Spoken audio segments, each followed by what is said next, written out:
स्वागत है आपका एक्शन पैक्ड खबरों के इस धुआंधार बुलेटिन में। आपके साथ मैं हूं ज्योत्सना पाटनी।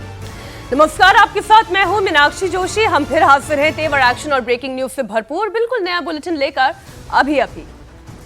अभी में आपके शहर की हर वो खबर होगी जो आपके लिए जानना जरूरी है और अगले 1 घंटे में हम आपको हर उस खबर से बाखबर करेंगे।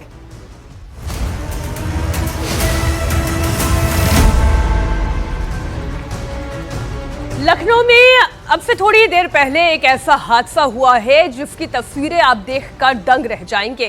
तेज रफ्तार फॉर्च्यूनर कार ने स्कूल वैन को टक्कर मार दी।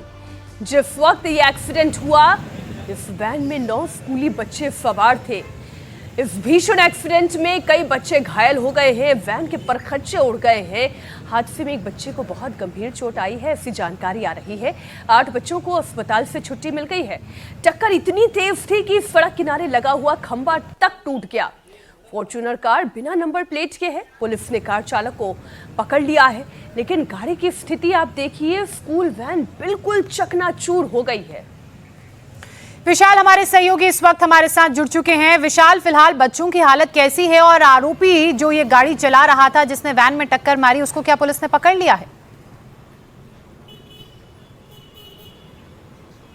बिल्कुल ज्योत्सना, इस समय हम लखनऊ के महानगर थाने में मौजूद हैं, जहां मेरे ठीक पीछे आप देख सकते हैं कि माउंट कार्मल स्कूल की ये वैन है और वैन की टक्कर लगने के बाद जो स्थिति है वो कितनी ज्यादा खराब हुई है। पूरी वैन आगे का जो हिस्सा है वो वेंडलाइज हुआ है, पूरी तरीके से स्ट्रक्चर जो है वो प्रभावित हुआ है।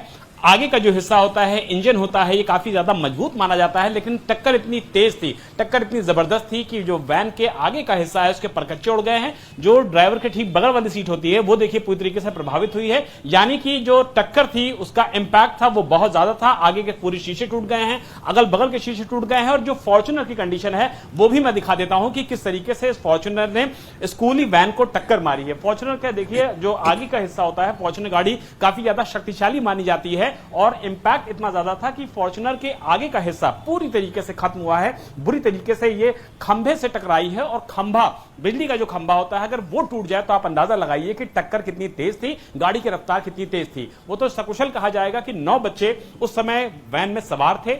8 बच्चों को बताया जा रहा है कि स्कूल से छुट्टी दी जा चुकी है, उनके परिजन को ले जा चुके हैं, लेकिन एक बच्ची को बताया जा रहा है कि कुछ चोट आई जरूर है। हालांकि जो डॉक्टर्स हैं उनका यह कहना है कि उसकी कंडीशन भी अभी आउट ऑफ डेंजर है। ये गनीमत की बात है।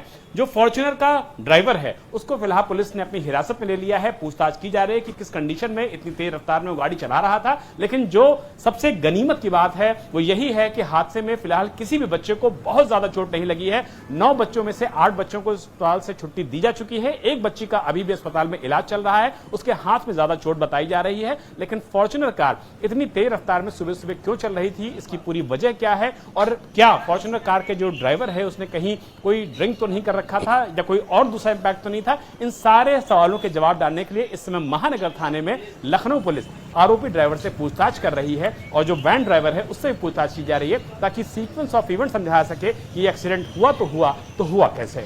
बिल्कुल विशाल, एक बार फिर से आप जरा वैन की तस्वीर दिखाएं, क्योंकि इस तस्वीर को देखकर ही इस बात का अंदाजा लग रहा है कि ये टक्कर कितनी जबरदस्त थी और इम्पैक्ट कितना ज्यादा आया होगा बच्चों पर।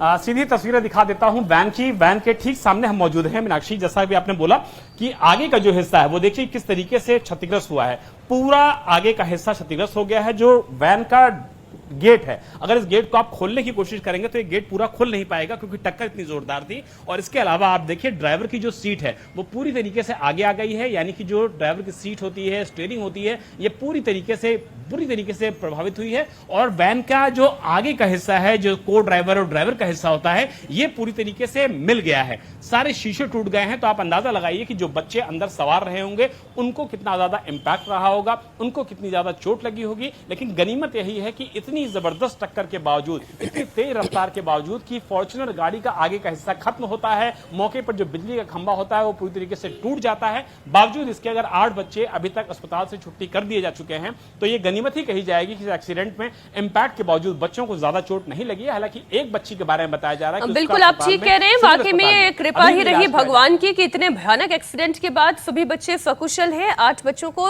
डिस्चार्ज कर दिया गया है प्राथमिक उपचार के बाद। एक बच्चे के हाथ में थोड़ी सी चोट ज्यादा है, तो अभी उसका इलाज अस्पताल में किया जा रहा है। बहुत शुक्रिया आपका विशाल, पूरी जानकारी के लिए।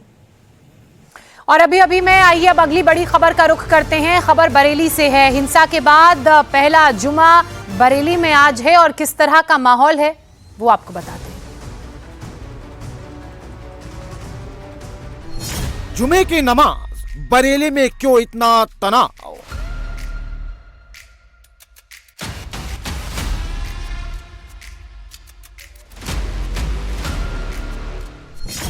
आसमान में तीसरी आंख, छतों पर पत्थरों की तलाश।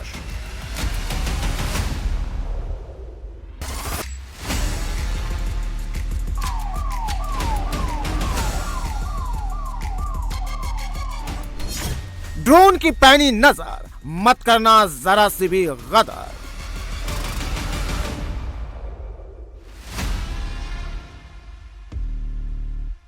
बरेली पुलिस ने पूरी बरेली को छावनी में तब्दील किया है। बड़ी संख्या में पुलिस बल तैनात हैं। जो आला अधिकारी हैं वो इस वक्त सड़कों पर हैं। पुलिस जगह जगह पेट्रोलिंग कर रही है।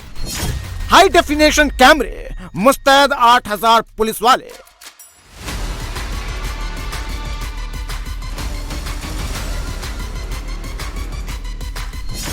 आज बरेली का माहौल बिगड़ा तो बहुत भारी पड़ेगा। बरेली में आज हाई अलर्ट है। आई लव मोहम्मद के नाम पर 26 सितंबर को हुई हिंसा के बाद आज पहला जुमा है। बरेली के सबसे बड़े मौलाना तौकीर रजा जेल में है। पुलिस दंगाइयों पर ताबड़तोड़ एक्शन कर रही है। तौकीर का आला हजरत खानदान चेतावनी दे रहा है कि अगर प्रशासन का एक्शन नहीं रुका तो फिर ठोस कदम उठाए जाएंगे। इस बीच बरेली में जुमे की नमाज को देखते हुए अलर्ट किया गया है। जुमे की नमाज से पहले बरेली की पुलिस ने पूरे इलाके को छावनी में तब्दील कर दिया है। चप्पे चप्पे पर फोर्स की तैनाती है। बरेली जिले में करीब 8000 पुलिस, पीएसी और आरएएफ के जवान इस वक्त अलर्ट मोड पर हैं, नजर बनाए हुए हैं, निगरानी रख रहे हैं। दूसरे जिलों से आई पुलिस को 4 अक्टूबर तक रोक लिया गया है। ड्रोन से छतों को खंगाला जा रहा है, स्क्रीनिंग की जा रही है, सीसीटीवी से निगरानी रखी गई है। इंटरनेट और बल्क एसएमएस पर पाबंदी लगा दी गई है। ब्रॉडबैंड तक बंद कर दिए गए हैं। शहर को 4 सुपर जोन और 4 स्पेशल जोन्स में बांटा गया है। खासतौर से मिक्स्ड आबादी वाले इलाकों की सुरक्षा बढ़ा दी गई है। दरअसल पिछली 26 सितंबर को यानी कि जुमे के दिन बरेली में हिंसा हुई थी। उपद्रवियों ने पुलिस पर पत्थरबाजी की, फायरिंग की। हिंसा करने वालों पर बरेली प्रशासन ताबड़तोड़ कार्रवाई कर रहा है। पिछले 1 हफ्ते में बरेली में बुलडोजर एक्शन से लेकर हाफ एनकाउंटर तक सब कुछ हो चुका है। और अब आज हिंसा के बाद पहला जुमा है। 2.5 घंटे बाद नमाज होगी। ऐसे में प्रशासन अलर्ट मोड पर है। बरेली के कोतवाली चौराहे पर इस वक्त हम मौजूद हैं और ठीक मेरे पीछे पुलिस बल की तैनाती से आप अंदाजा लगा सकते हैं कि बरेली में सुरक्षा के इस वक्त कितने पुख्ता इंतजाम हैं।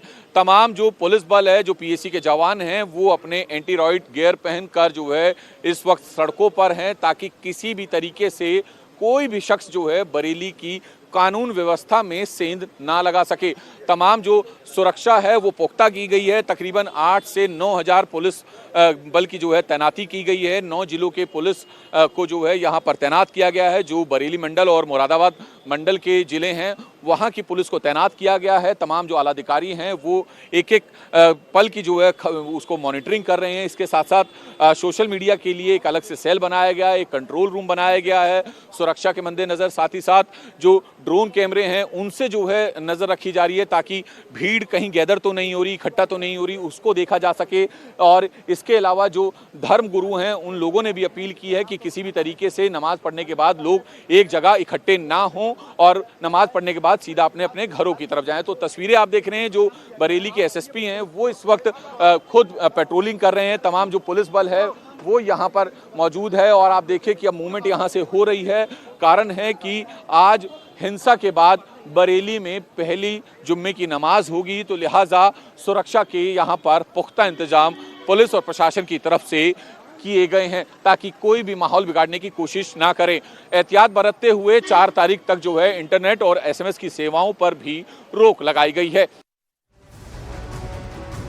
देखिए, केवल बरेली ही नहीं, आई लव मोहम्मद के नाम पर जगह जगह माहौल खराब करने की कोशिश हो रही है। ऐसे में योगी सरकार ने बरेली से लगे हुए कई जिलों में भी हाई अलर्ट जारी कर दिया है। बरेली के अलावा शाहजहांपुर, पीलीभीत, बदायूं, यहां पर भी पुलिस जुमे की नमाज से पहले पूरी तरह से सतर्क है।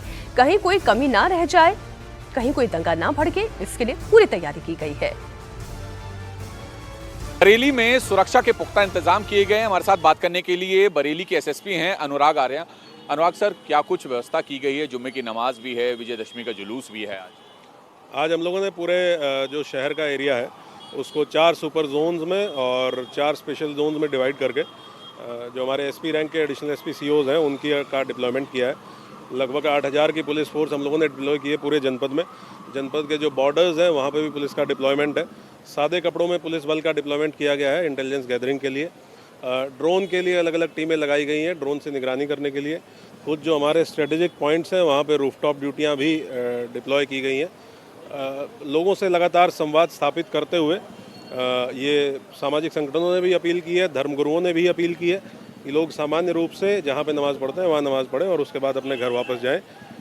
जनपद में जो स्थिति है वो पूर्णतः सामान्य है। कहीं कोई प्रतिकूल बात पिछले 6 दिनों में हम लोगों ने नहीं देखी है कि कोई ऐसी सामने आई हो।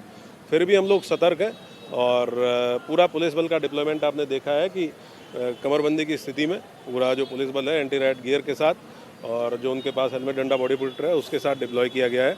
स्ट्रेटेजिक डिप्लॉयमेंट है और लगातार संवाद है, दोनों ही चीज़ें हैं, सभी से कम्युनिकेशन और उसके साथ साथ पुलिस बल का रेडीनेस। कितने जिलों की पुलिस तैनात की गई है? क्या ड्रोन कैमरे, सीसीटीवी कैमरों से भी नजर रखी जा रही है, खासतौर पर सेंसिटिव इलाकों में? ये बरेली जोन से जो हमारे 9 डिस्ट्रिक्ट्स हैं उनसे अलग अलग रैंक्स के अलग अलग पुलिस बल को यहाँ डिप्लॉय किया गया है। उसके साथ साथ जनपद की जो 4500 की पुलिस फोर्स है उसको भी डिप्लॉय किया गया है।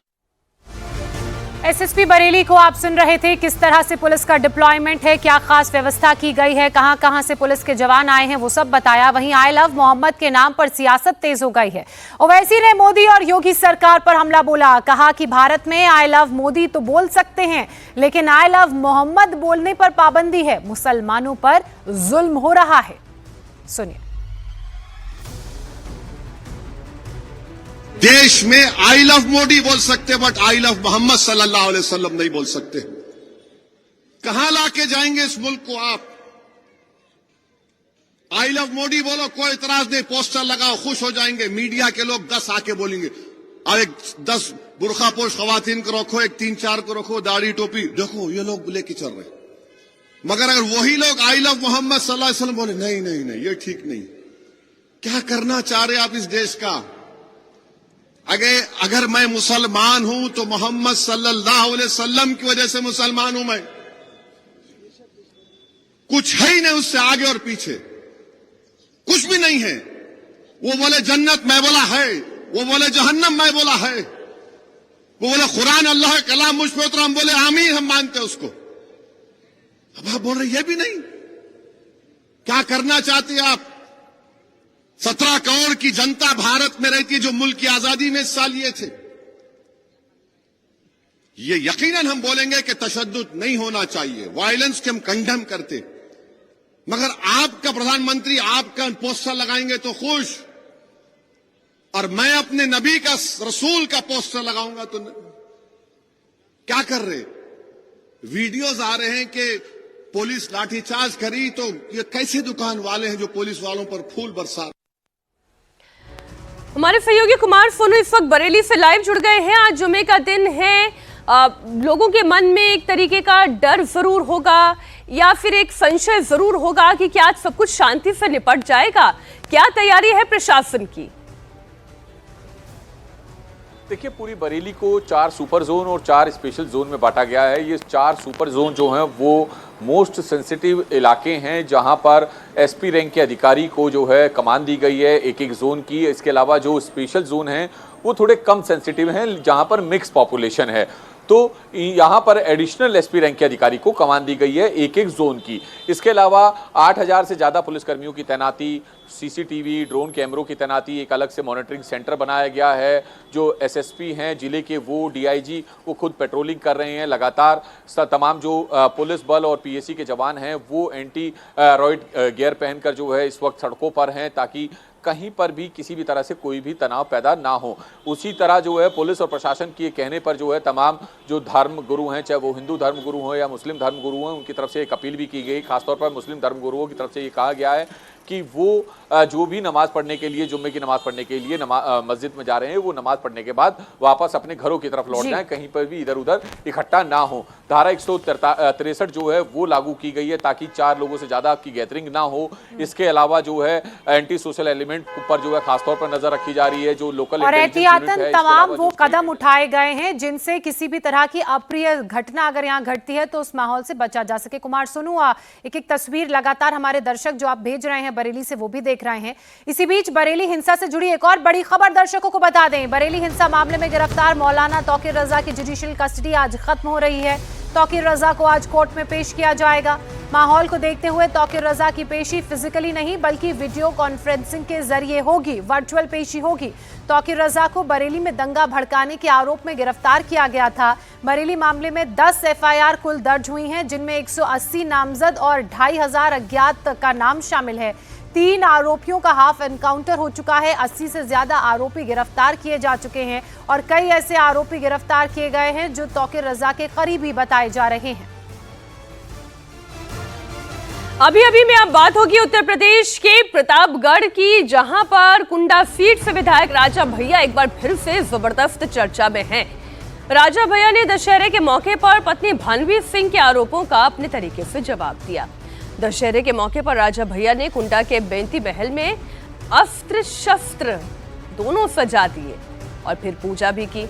इसमें करीब 200 से ज्यादा देसी और विदेशी हथियार नजर आए। इस पूजा में राजा भैया के कई समर्थक भी हथियारों को बेती महल में पूजा के लिए लेकर आए थे। हथियारों में पिस्टल भी है, रिवॉल्वर भी है, 12 बोर की बंदूक है, तो राइफल है, कार्बाइन भी नजर आ रहे हैं। दरअसल राजा भैया की पत्नी भानवी सिंह ने पिछले महीने एक सोशल मीडिया पर पोस्ट डाला था। उस पोस्ट में उन्होंने हथियार दिखाए थे और हथियार दिखाते हुए कहा था कि यह अवैध हथियार है। भानवी सिंह ने वीडियो पोस्ट करते हुए जो लिखा था वो भी आपके सामने रख दे। राजा भैया के पास कुछ ऐसे हथियार हैं जिनसे मास डिस्ट्रक्शन हो सकता है, तमाम लोग मारे जा सकते हैं। ये हथियार जन सुरक्षा और आंतरिक शांति के लिए खतरा बन सकते हैं। भानवी सिंह ने राजा भैया पर जान से मारने की धमकी देने का भी आरोप लगाया। पीएमओ ने गृह मंत्रालय को जांच के लिए आदेश भी दिया है। अब आपको राजा भैया की पत्नी भानवी सिंह ने जो सोशल मीडिया पर वीडियो शेयर किया था वो भी दिखाते हैं। इसमें हथियारों का वीडियो पोस्ट किया गया था भानवी सिंह की तरफ से। एक साथ कई हथियार आप देख रहे हैं। भानवी सिंह ने पूरे मामले की जांच की अपील की, साथ ही अपनी जान को भी खतरा बताया था। ये वो वीडियो इस वक्त आप देख रहे हैं जो भानवी सिंह ने अपने सोशल मीडिया पर पोस्ट किया था।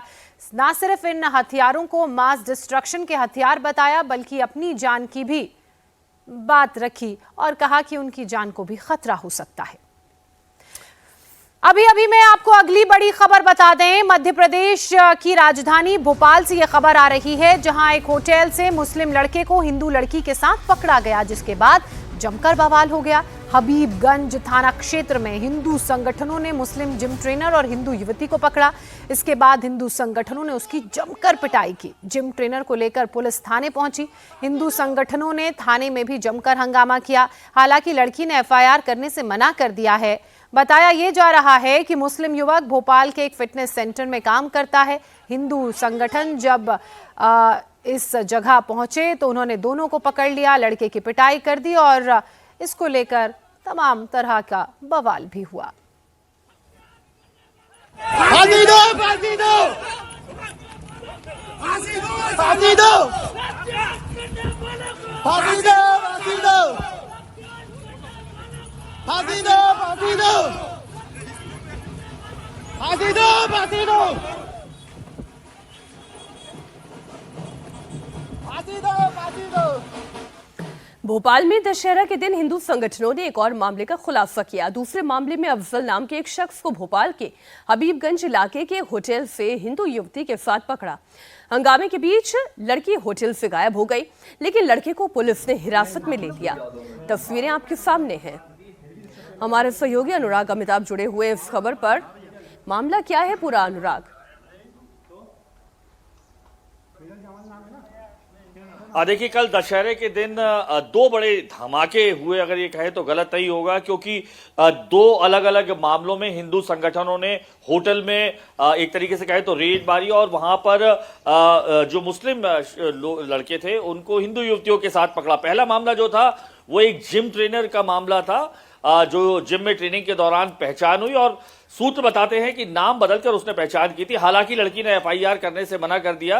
दूसरे मामले में भी ऐसे ही निकल के आया, लेकिन जैसे ही जिम ट्रेनर का मामला जुड़ा कि जिम ट्रेनर ने हिंदू लड़की के प्रेम जाल में फंसाया है, तमाम हिंदू संगठन एक्टिव हो गए। तस्वीरें हम देख ही रहे हैं, बुरी तरीके से उस शख्स की पिटाई की। इसके बाद राजनीति शुरू हो गई। भोपाल सांसद ने बाकायदा कमिश्नर से मिलकर यह अपील की है कि ये जिम जिहाद है, इसलिए ऐसे रावण जो जिम में जाते हैं उन्हें बख्शा नहीं जाना चाहिए। उनके नाम पते ये सब जिम के बाहर दर्ज होना चाहिए। सरकार भी सामने आई। सरकार के मंत्री विश्वास सारंग ने कहा कि जिस तरीके के ये मामले सामने आ रहे हैं उसको देखते हुए जन जागरण की एक वाहिनी बनाई गई है जो हर स्कूल, कॉलेज और जिम में जाएगी। वहीं हिंदू संगठन जो भोपाल हिंदू उत्सव समिति है उसके अध्यक्ष इस वक्त इंडिया टीवी के साथ हैं। उन्होंने एक नई मांग की है कि जो भी जिम है, जो हिंदू संचालक है, उन्हें चेतावनी दी है कि पूरी तरीके से जो मुस्लिम ट्रेनर्स हैं उनकी एंट्री बैन की जाए। हमारे साथ चंद्रशेखर तिवारी जी भी हैं, हिंदू उत्सव समिति के भी अध्यक्ष हैं। क्या कहना चाहेंगे आप लोगों ने एक नया शब्द गढ़ दिया है, जिम जिहाद।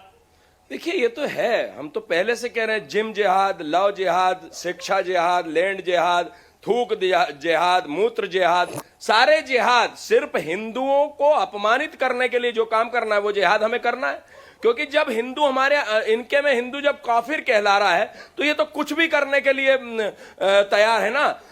तभी तो ये कह रहे हैं कि हमारी हिंदू लड़कियों के बलात्कार करने के बाद उनके वीडियो बनाने को हम सवाब कर रहे हैं, मतलब पुण्य का काम। जिम बैन करने की बात कर रहे हैं। जिम बैन करने की बात, जिम में सारे हिंदू जिम वालों से मैं निवेदन कर रहा हूं कि अब तैयार हो जाइए, नहीं तो किसी भी अप्रिय स्थिति के लिए प्रशासन जिम्मेदार होगा।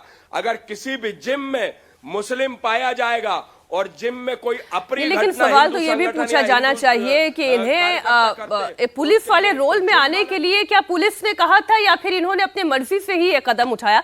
बहरहाल अनुराग, बहुत शुक्रिया आपका इस पूरी जानकारी के लिए।